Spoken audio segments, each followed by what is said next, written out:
Good morning and welcome to Cindy's Kitchen. We're so glad you're here this morning. If you're new, welcome. Glad you're visiting. We do quick, easy, yummy meals for all through the day and some desserts thrown in there as well. Okay, let's get started. So, what is cooking on Cindy's Kitchen today?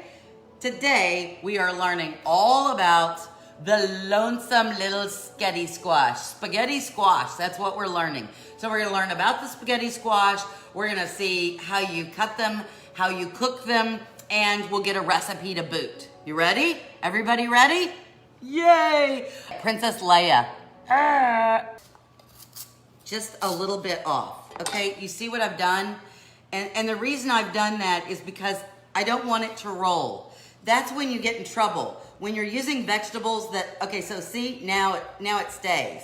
When you're trying to cut here and this is rolling, that's when you can cut yourself.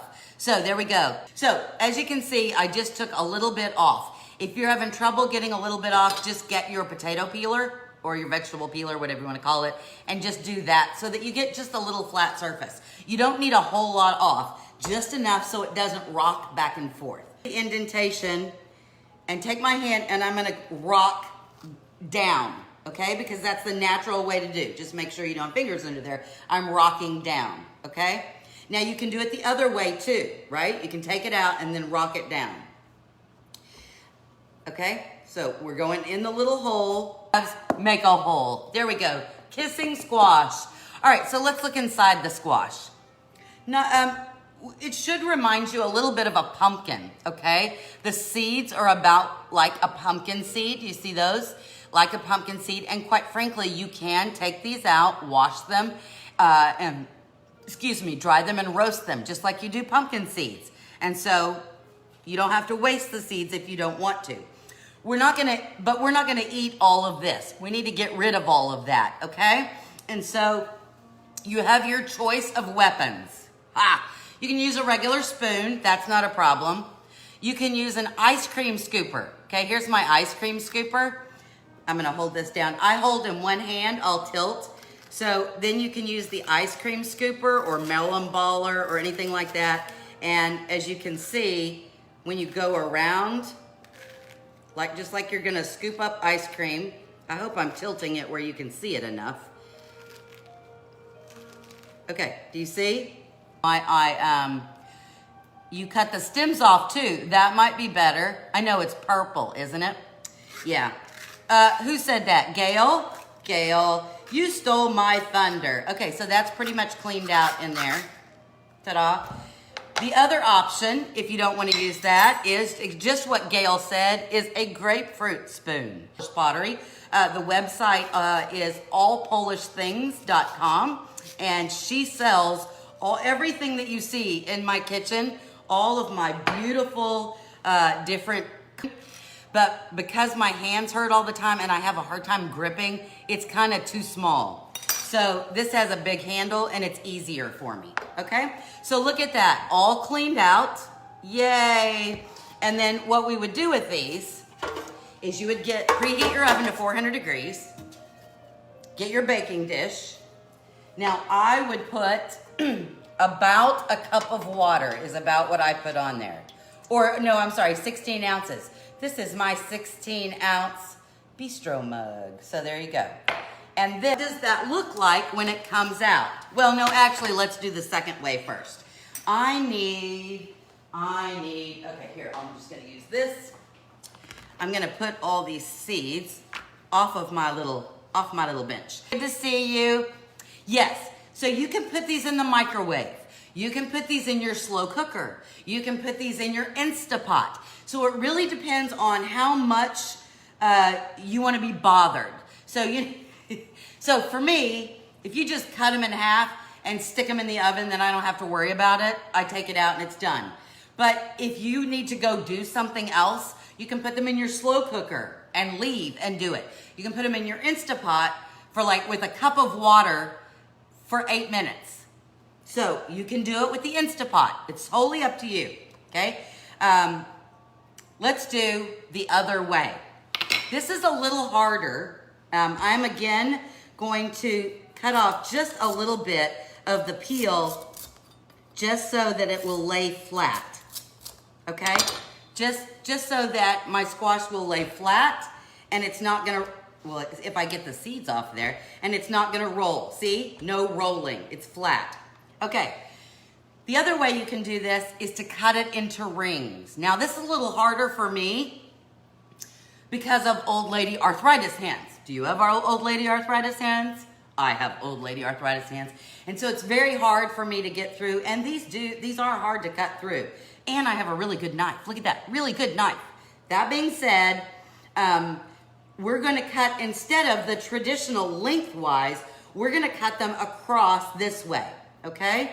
Now again, you gotta get through that first little bit. All right, but I like to make sure you have options. So, Cindy's little hands are getting a workout just for you, my lovelies. Just for you. Oh, almost went all the way through on that one. Hello. I use a wooden hammer to hit the top of the knife. Oh, there you go. Half seated, brushed with olive, baked face down. Yes. Okay, so I'm gonna do one more. Oh, obviously you can cut these all, but for demonstration's sake,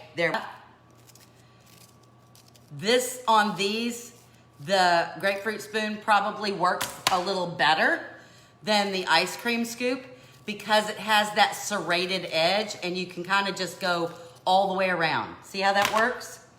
So we go in, and then we just scoop all the way around with that serrated edge. Now, you say to me, Cindy, I do not have a grapefruit spoon. My answer to you is, well, why on earth? So, you know, when I started my own house, I had a baking sheet and I put parchment paper on here, okay?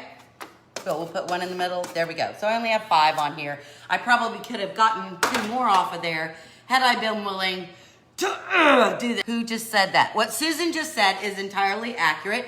You can drizzle these with a little oil, olive oil, vegetable oil, canola oil, whatever floats your little boat, right?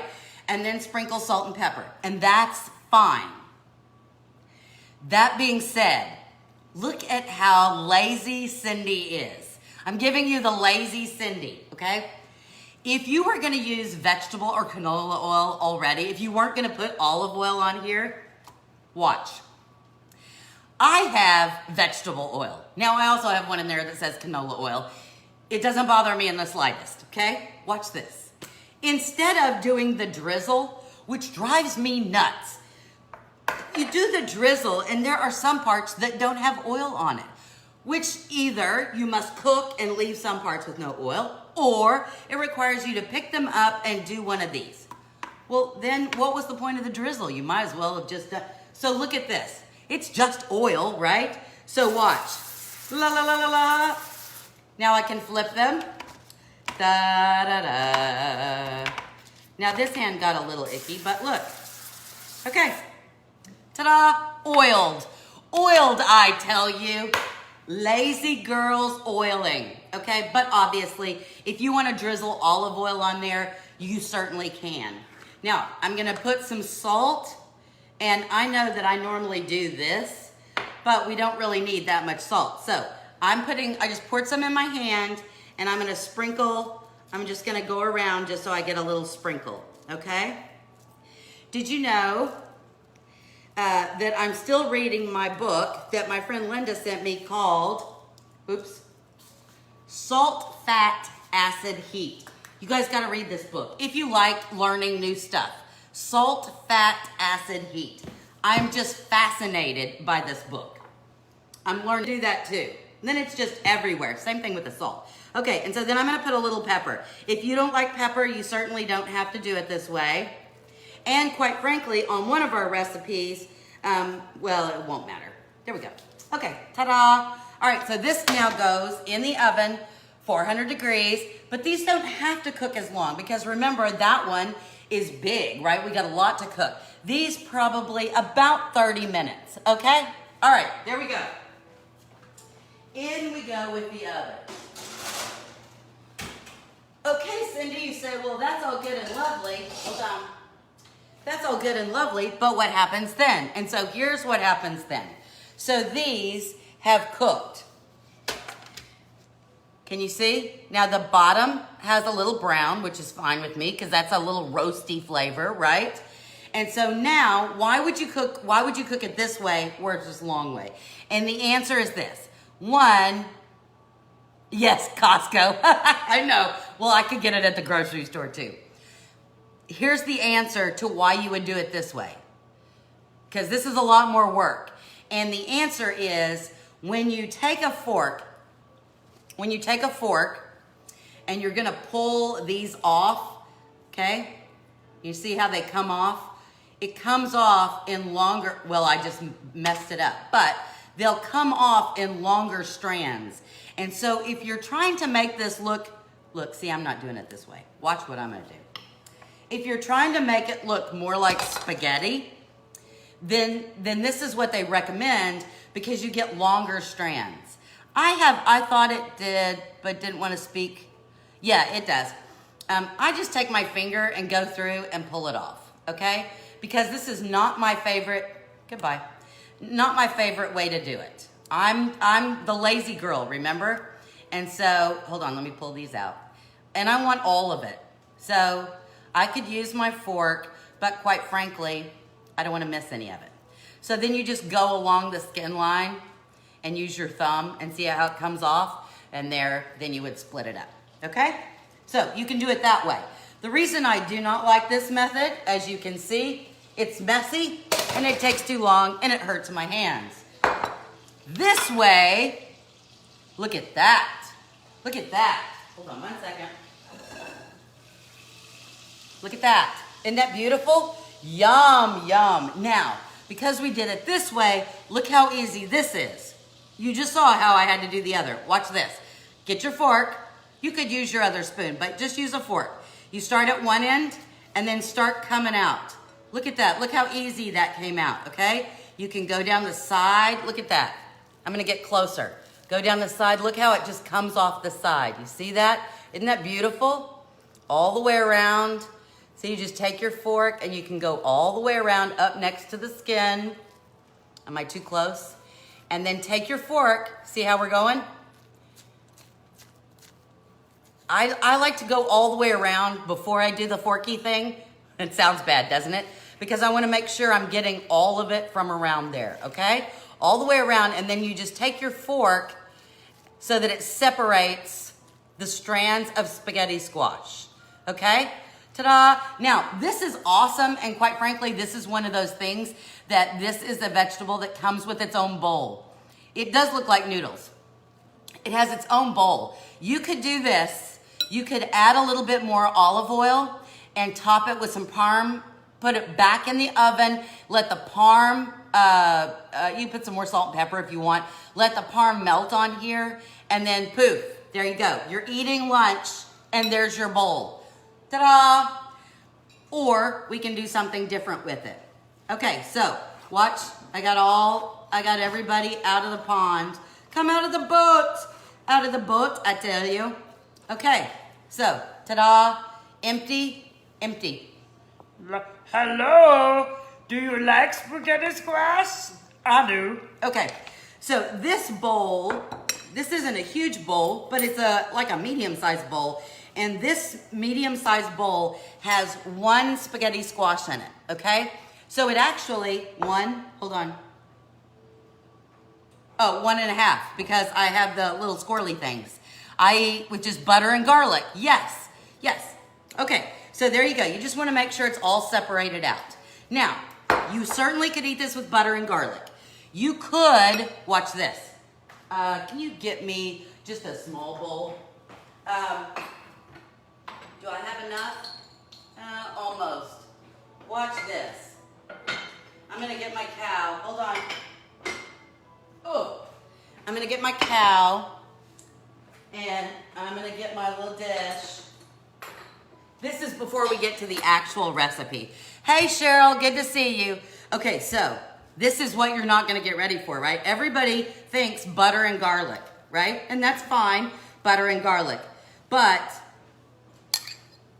let's put some in here.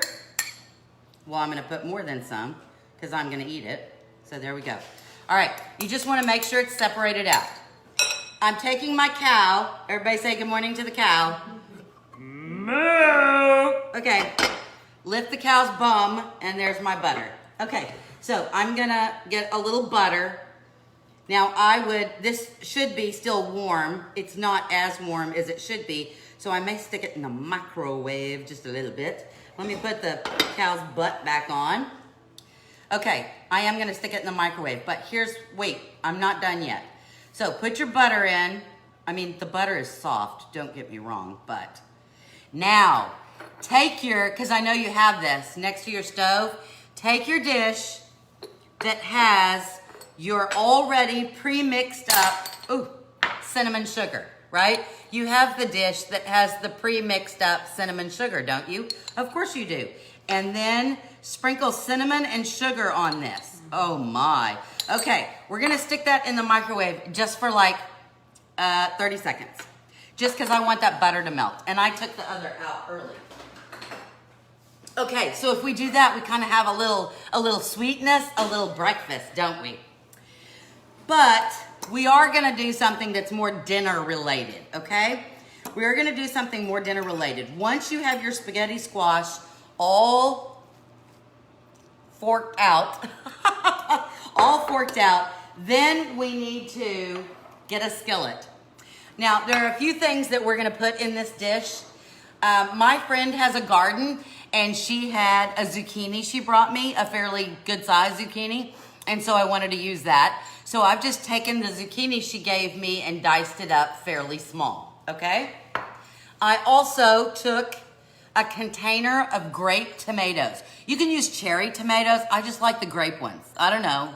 I think they're sweeter, but I could be wrong. It may just be me. Anyway, container of grape tomatoes, and I just cut them in half either way, lengthwise, okay?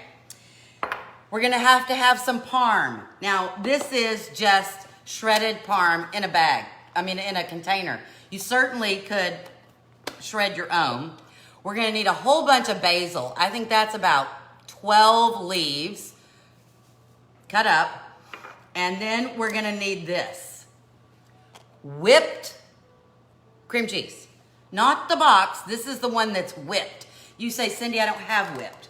I suppose you could take your whipped cream, put it in a bowl, use your thing and go, woo, until it's all whipped, and you can do that, okay? Oh, this is very hot, but we gotta taste. Look, hot, hot, hot, hot, hot, hot, hot, hot. Oh, cinnamon sugar. Look at that, cinnamon and sugar. Look at that. So if you want veggies for breakfast, cinnamon sugar spaghetti squash. So good. Didn't know that one, did you? Haven't had that one. Has anybody had cinnamon sugar spaghetti squash? Tell me yes or no. Come on, I gotta see. Because I thought I was, I thought I was all that in a bag of chips making cinnamon sugar spaghetti squash picture. Okay, so here's what we're gonna do. We're gonna get our skillet. I put in a tablespoon of butter. See my skillet? Purple. Yay, purple. Joanne, have you had that? No.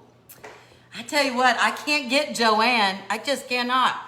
Okay, tablespoon of butter and a tablespoon of olive oil. If you don't have olive oil, you certainly could use canola oil, vegetable oil, whatever. But olive oil probably is a better bet.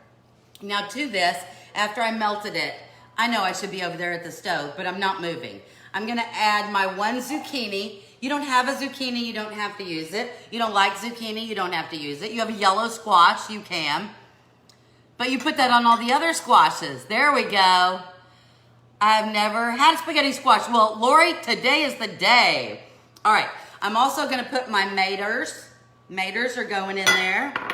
Maters. I'm gonna add a little salt. Because I want I know I'm not measuring, half a teaspoon. How about them apples? And a little bit of pepper. Pepper for your poppycock. And we can never forget, because it's kind of an Italian dish, 2 plastic lids. Yes, that is a good idea, Sue. Your roasted garlic. Everybody done your roasted garlic? Everybody have your roasted garlic in hand? Because Okay. Well, this has butter on it. I'm gonna add, because you know I'm a garlic fiend. 1, 2, 3, 4. I'm gonna add about 4 cloves of roasted garlic in there. Oh, because I can. Because I can. Okay, we're gonna put this on the stove on a medium-high heat. I'm just gonna give it a toss. And we're gonna let that cook just for a bit. Now, remember we have some items we haven't used yet. We have our shredded parm. We have our cream cheese, our whipped cream cheese. Now, this is a really thing.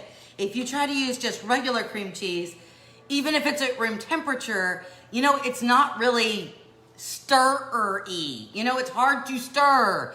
And so the whipped, look at this. Look, see? It's just like, isn't that lovely? We need cinnamon sugar in here too. Now I have cinnamon sugar, all taste. Yum! Anyway, so this will melt much better when we're making our sauce, okay? Cream cheesy sauce, oh yes. The parm is going to make it a little more salty and it's gonna melt all in there. And then our basil, because we need to have lots of basil. Like I said, that's about 12. And I've just, see how I've cut them up? Remember what we call that? Chiffonade. Chiffonade. Okay, let me see what else I need to tell you today. Let me see. No, I think that's it. Okay, so I need my cinnamon sugar to eat. Anybody else have, while we're waiting, I need that to saute just a bit. While we're waiting, does anyone have other suggestions for fruits or veggies that you've never made before that you'd like to see us do a show on? Linda was the one that suggested the spaghetti squash because she had never cooked one and she wanted some ideas. And so if you came on late, remember you have the option of cutting it lengthwise or cutting it in rounds, right? So there's the rounds. And then you can bake either one of those, otherwise known as roasted. You can, oh, Kimberly, we made zucchini boats about a month ago. And we've done an orzo salad with zucchini. But we'll come up with some more zucchini recipes. And then, or you can put it in your slow cooker or in your Instapot. So lots, and then somebody said they even do it in the microwave.